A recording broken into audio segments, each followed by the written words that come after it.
आणि आता बातमी आहे उस्मानाबाद मधल्या मोहा गावामधली। माणुसकीला खरं तर लाजवणारी अशी ही घटना आहे। केवळ 1000 रुपयाच्या कर्जाची 22,000 रुपये परतफेड केल्यानंतरही एका सावकाराने सुनील मुटकुळेला अमानुष मारहाण केली आणि अख्ख्या गावादेखत 3 तास झालेल्या या मारहाणीमुळे अखेर सुनीलने शेतात गळफास घेऊन आत्महत्या केली। काल दुपारी ही घटना घडली। 21 वर्षाच्या सुनीलने सावकार पप्पू मडके जवळून 1000 रुपये उसने घेतले होते। त्याची भरपाई म्हणून त्याने 21,000 रुपयांची परतफेड देखील केली, पण त्यानंतरही पप्पू पैसे मागणं थांबत नव्हता।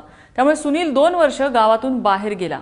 काल सुनील या गावात परत आल्यानंतर पप्पू आणि त्याच्या 2 पुतण्यांनी भर चौकात लाठ्या काठ्यांनी त्याला मारहाण केली।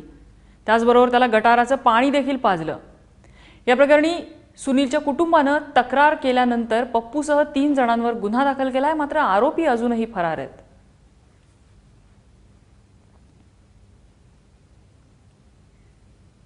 या संपूर्ण मारहाणीच्या दरम्यान सुनील मुटकुळेच्या आजोबांनी त्याची सुटका करायचा प्रयत्न केला। संपूर्ण गावासमोर नेमकं काल काय झालं होतं ऐका।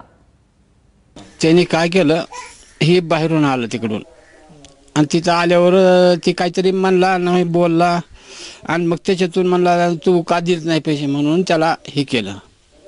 मग पुन्हा तिथून वडीत तिकडे नेलं बाजूला नेल्यानंतर त्याला मारलं 2-3 जण आला, पण त्यानं काय जवळ येऊ दिलं नाही। असं भांजाडू लावलं 2-3 बी।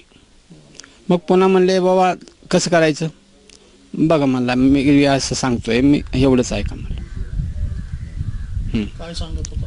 हां, तू काय करू नको बाबा, हे मरल, हे असं होईल, त्याला इतकं सांगितलं, पण त्यानं ऐकलं नाही। हे जाडून टाकलं मला, पुन्हा दोघाला टाकलं।